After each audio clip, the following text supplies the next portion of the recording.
৫ তারিখেও কারফিউ জারি করেছি। এই কারফিউর জন্য কিন্তু আমাদের একটা আশার আলো ছিল।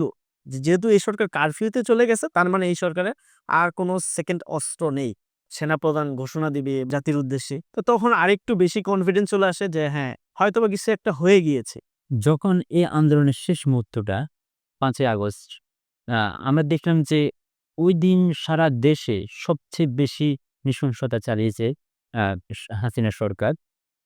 তার যে অনেকে বলছিল এটি ছিল তার শেষ মরণ কামড়। শেষ মুহূর্তটা যখন হাসিনা ভারত পালিয়ে যায়, তার আগে আপনার কাছে কি মনে হয়েছিল যে এই আন্দোলনের ফলাফল কি হতে পারে? ঠিক ৫ই আগস্ট যখন আ গ লং মার্চ টু গণভবন ঘোষণা করা হলো সারা দেশ থেকে সবাই স্বতঃস্ফূর্তভাবে আন্দোলনকে চূড়ান্ত রূপ দেওয়ার জন্য নেমে পড়ে। আন্দোলন একটি পর্যায়ে আসলে এমন হয়ে গিয়েছিল যে ৫ তারিখ পুরো ঢাকা শহর স্তব্ধ ছিল। মানে আমি আসলে রাস্তায় যে বের হব, একটা কুকুরও পর্যন্ত ঘেউ, ঘেউ করতেছে না। এমন পিন পয়েন্ট সাইলেন্ট ছিল ১০টা থেকে ১১টা পর্যন্ত। আমাদের মধ্যেও একটা আ মানে আশঙ্কা ছিল। একটা গণঅভ্যুত্থান হবে। আসলে কি সবাই আসবে কিনা? এরকম একটা কিন্তু কনফিউশন আমাদের মধ্যেও ছিল। যখন নাকি আমরা দেখতেছিলাম চারদিকে একদম পিন পয়েন্ট নীরবতা, যে কেউ আসছে কিনা বা বাইরে থেকে একজনের একটু আওয়াজ শুনলেও আমাদের কাছে একটু কনফিডেন্স আসতো যে না মনে হয় আসছে। তো আমরা কিন্তু তখন সাহস করে মানে ফজরের নামাজের পর থেকেই কিন্তু আমরা একটা বলা চলে যে একটা আমাদের মধ্যে আ উদ্বিগ্নতা কাজ করত। যে আসলে কি আমরা কি বেঁচে ফিরবো কিনা? হয়তোবা লাশ হয়ে ফিরতে পারি। তখন বাসায় সবাইকে আসলে ফোন দিয়েছিলাম। বাসার সবাই কান্না করতেছিল যে সে বাঁচবে কিনা? আমিও বাসা থেকে সবাইকে বলছি যে, "আল্লাহর নামে বের হচ্ছি। যদি বেঁচে ফিরি তাহলে তো গাজী, আর যদি মরে যাই তাহলে শহীদ। তোমরা সবাই ক্ষমা করে দিও।" তো সেই কথা বলেই কিন্তু আমরা সকালে সকাল থেকেই কিন্তু আমরা আশেপাশে যারা ছিল তাদেরকে ফোন দিয়ে কিন্তু আমরা জড়ো করে একসাথে যাচ্ছিলাম। আর তখনও কিন্তু আমাদের মধ্যে একটা উৎকণ্ঠা ছিল যে আসলেই কি আজকে সবাই আসবে কিনা বা একসাথে আমরা হব কিনা।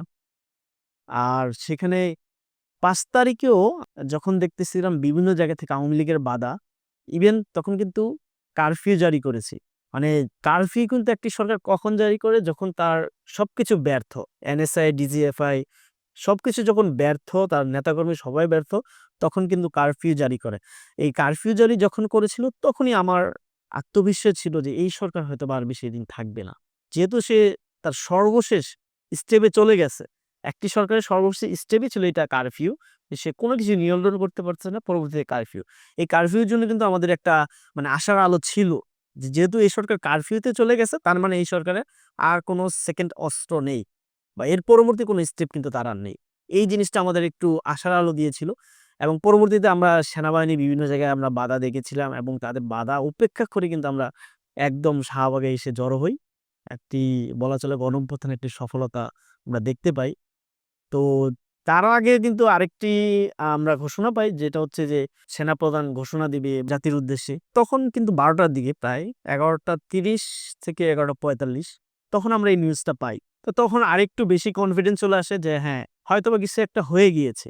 তখন আমরা কিন্তু আরো বেশি স্বতঃস্ফূর্তভাবে সবাই একত্রিত হই সেখান থেকে বঙ্গভঙ্গ পুরো দেশের মানুষ, বিভিন্ন আশেপাশের যত জেলা রয়েছে নরসিংদী, সেদিকে মুন্সিগঞ্জ, তারপর মানিকগঞ্জ সবাই কিন্তু একত্রিত হয়েছে এই ঢাকা। মানে অন্যরকম একটি আনন্দ মিছিল ছিল। সেটা আমরা চূড়ান্ত পর্যায়ে পৌঁছেছি ৫ই আগস্ট একদম ১২টার পর থেকেই।